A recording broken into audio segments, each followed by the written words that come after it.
Welcome back to Trekyards, everyone. I am Connor Cockins.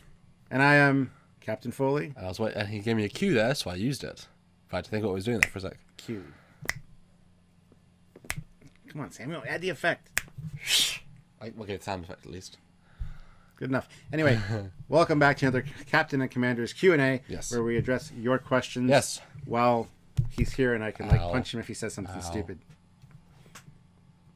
Anyway, today's question comes from Lonnie McAfee. Hey, hi Lonnie.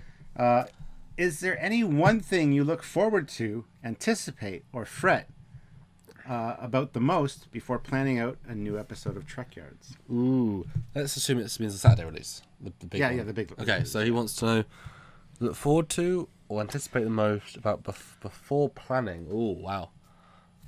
Okay, let's break it down. So, look forward to the most. About a new episode? Yeah.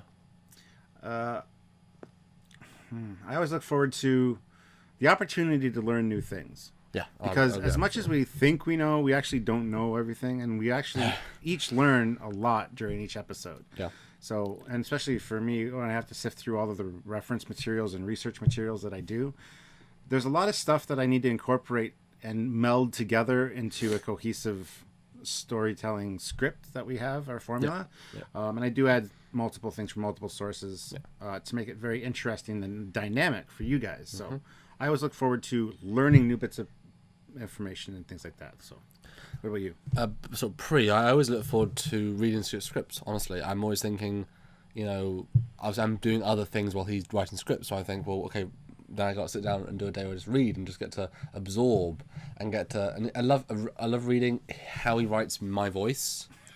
That's always interesting, and I then sort of tweak his voice sometimes, occasionally, sort of break things up a little bit. But it's fun to see the way, because I understand the way you get the information and how you then turn that into a flowing script with jokes, with this great piece. I look forward to reading that. Although, to be honest, not all the jokes in this show are scripted. A lot of it's on the fly. Yeah. And we do add little bits of banter. But normally we add the jokes because we think of them as we write it. Like there are jokes. Yeah. We just want to remember them. Yeah. And sort of cue ourselves. And then look forward to the most about. Next is anticipate. I always anticipate seeing his new renders, any new views of the ship, and what he does with the Elcars, and just makes us look pretty and edit us down so we don't sound like bumbling idiots. Because there's the odd time where we flub our lines all the time. Technobabble, Stuart. I'm not the best. Technobabble is always interesting. It's always like chewing on like rocks and trying to spit them out into a perfect line. One great thing about us that we've got to this point is that we approach every line. If we have to flub, reset, we then take a moment and then start back up again. And there's still a flow that we manage to somehow maintain and can pull back into, as opposed to trying to like a different tone. It's all sort of back in, and at times, it's like I've done 7 redos in a row.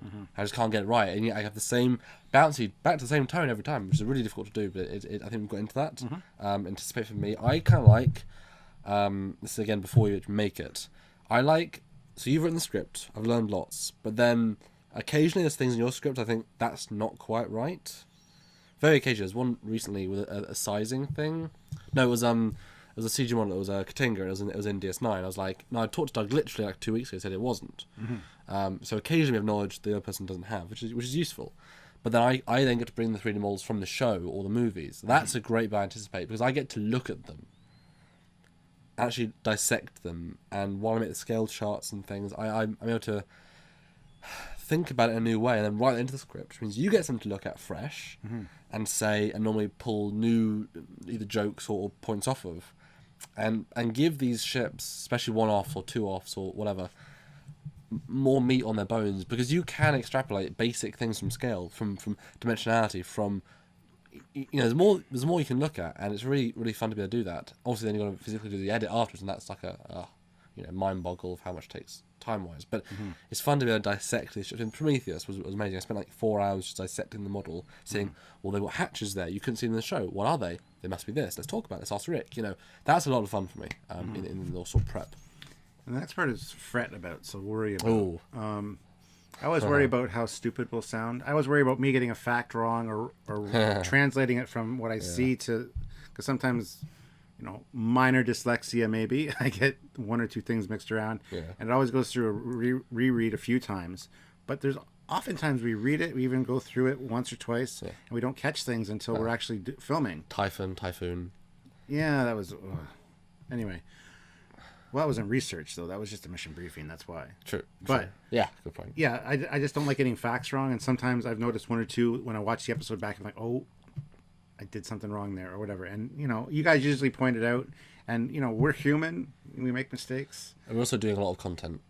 Yeah, absolutely. I mean, they all get the same amount of attention, but not as much proofreading. I think it's fair to say. Like, we do have to move on from the thing. Yeah. That's why we trust each other to do certain proofreading. Like, I trust you to proof watch an episode, and you trust me to proofread an episode in terms of structure a little bit. Yeah, because I always worry about how the edit's going to go too. Because a lot of times when we're filming something that's especially dear to my heart, like something Starfleet Battles related, I have a specific picture in mind that's in the folder that I included for him. But when I watch it back, I'm always like fingers crossed, and if it doesn't come up, I'm like, so I have to send him time index this. I want this photo, and it usually pisses him off because he has to re-edit the whole thing. But that's what annoying. That's what I had in my mind, and especially when it's something that I really love. When it's just one thing that's annoying. If there's multiple, it's fine because it makes it worthwhile. It's just one. It's like, oh, for goodness sake. But to be fair, now I have a system where you send it. I tell you what I'm going to edit. You send me the folder at that day, and then I take them all into the edit. Before I just forgot. So I was so busy editing, I just forgot you sent me pictures, which is funny because it used to be all your pictures. What do I dread the most? Oh, the edit. I mean, the amount of time. You sit down and say, right, this is me on the computer, clicking, looking for the next, 14, 16... And hearing me in your ear all the time, 24 hours a day. You can keep talking as... 16 he hears hours a me day all the time. My voice is it's always in his ear. Difficult things to like, try and hey, edit Samuel, there's technical about lighting, and you'll expect things. me to make it amazing, all these different renders. I mean, the problem with increasing quality is that people expect the increased quality. Yeah. People who say we haven't changed since day one, they must be blind, deaf, lame, and I mean, there's nothing. So, I did 17 or 18 web renders for the Vorchard. That's unusual. But I wanted to push it to a new level because it's such an interesting ship. Yeah. And it's like, people don't expect it. But it's like, no, it takes 15, 16 hours to make those animations. And that's not time in the edit. That's pre-work. That's like you writing for... So if you write a 16-hour script, then to write another... It's a process on a process on a process. Yeah. But we always try and do it.